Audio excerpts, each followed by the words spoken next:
2004ஆம் ஆண்டு சுனாமியில் தமிழகம் மிக கடுமையாக பாதிக்கப்பட்டது. 2004இல் சுனாமியில் தமிழகத்தில் மட்டும் 6065 பேர் இறந்தார்கள். 88 கிராமங்கள் நிலை குலைந்து அழிந்து போனது.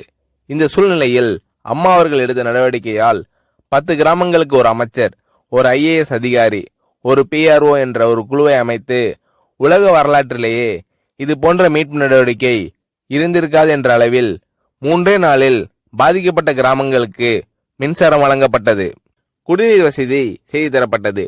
இந்த மின்னல் வேக நடவடிக்கையால் அப்போதிருந்த இந்திய ஜனாதிபதி அப்துல் கலாம் மற்றும் அமெரிக்காவின் முன்னாள் அதிபர் கிளின்டன் ஆகியோரின் பாராட்டுகளை அம்மாவின் அரசு பெற்றது. அழுத கண்களை துடைக்கும் கரம் கொண்டவர் அம்மா அவர்கள். ஆண்டவன் யாரோ ஒரு நபர் மூலமாக வருவார். தமிழ்நாட்டிற்கு கிடைத்த தெய்வம் அம்மா அவர்கள். சுனாமியில் பாதிக்கப்பட்டவர்களில் 40 பேருக்கு 2 குழந்தைகளும் சுனாமியில் இறந்து விடுகிறது.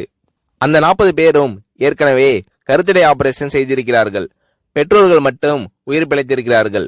உயிர் பிழைத்தவர்களுக்கு இனி குழந்தை கிடையாது என்ற நிலையில் அவர்களுக்கு கருணைவு ஆபரேஷன் செய்து அவர்களில் பல பேருக்கு குழந்தை பிறந்து அந்த குழந்தைகள் இன்று பள்ளிக்கு சென்று கொண்டிருக்கிறார்கள். நாகப்பட்டினத்தில் அம்மா அவர்கள் மீனவர்களை சந்தித்த போது மீனவர்கள் கதறி அழுதார்கள். அவர்களிடம் அம்மா அவர்கள், நான் இருக்கிறேன், நீங்கள் கவலைப்படாதீர்கள், இழந்து போன உயிரை தவிர மீதி அனைத்தையும் நான் உங்களுக்கு தருவேன் என்று அவர்களுக்கு தேவையான அனைத்து உதவிகளையும் செய்து தந்தார் அம்மா அவர்கள்.